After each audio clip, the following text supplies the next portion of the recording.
Hello, I'm Frances Newsham and I would like to welcome you to this week's Midweek Moment. Worship for me has always centred around the music, particularly the singing of hymns. My oldest memories of hymn singing are from assembly in primary school and the school carol services in the local parish church at Christmas. Two of my favourites from childhood are All Things Bright and Beautiful and Once in Royal David City, with There Is a Green Hill Far Away coming a close third.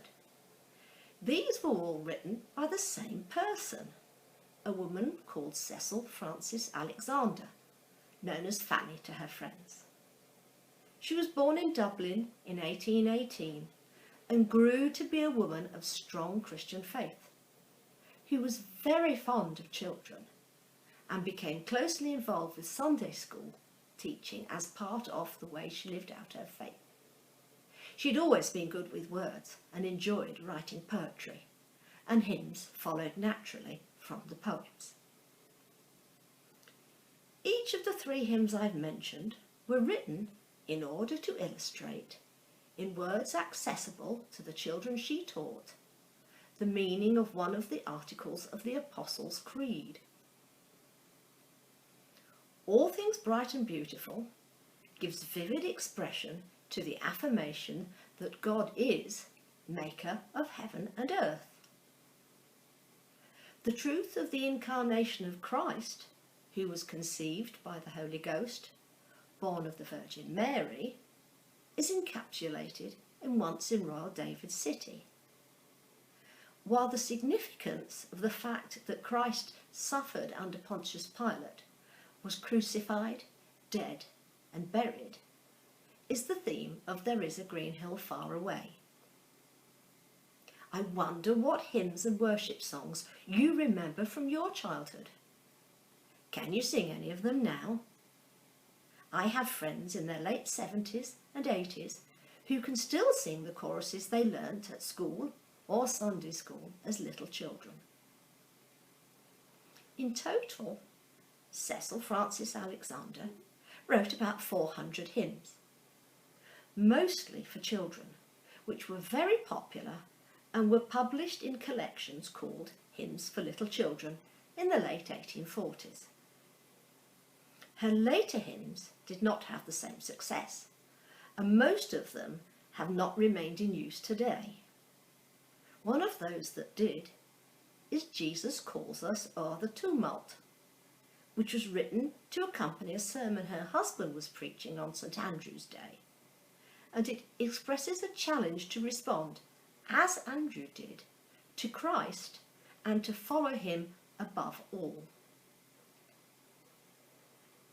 While I was researching Cecil Frances Alexander, I came across another Frances, Frances Ridley Havergal, whose name was not at all familiar.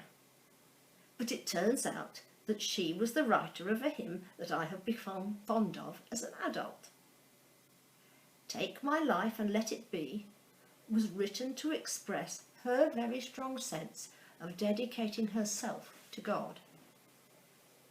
It has often been used for services of confirmation because the words seem so right for the occasion. I love it because it identifies the value of each little part of us and shows how our voices, our feet, our hands, our intellect can all be used in God's service. As an adult, I continue to come across hymns which really resonate with me. Tell Out My Soul and O Lord My God, When I in Awesome Wonder are two such hymns. Tell Out My Soul was written by Tim Dudley Smith, a clergyman and later a bishop, and is one of well over 400 hymns that he has written and continues to write.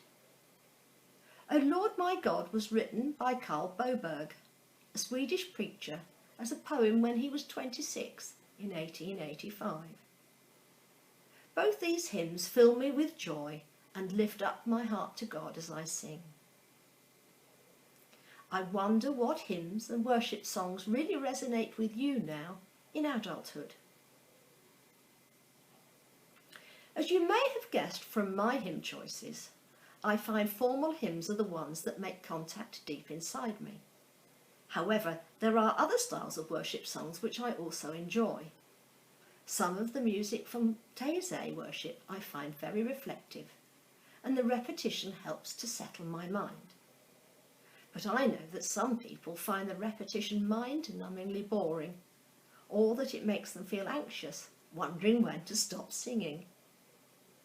I have no way of knowing whether you have listened to this and nodded because you approve of my choices, or whether you think that I'm an old fuddy-duddy who needs to move with the times, or whether you think something quite different. But I would like to suggest that the majority of people who listen to this will have some songs that have come to mind and will share my feeling that music is an important part of almost every worship experience. Thank you for listening.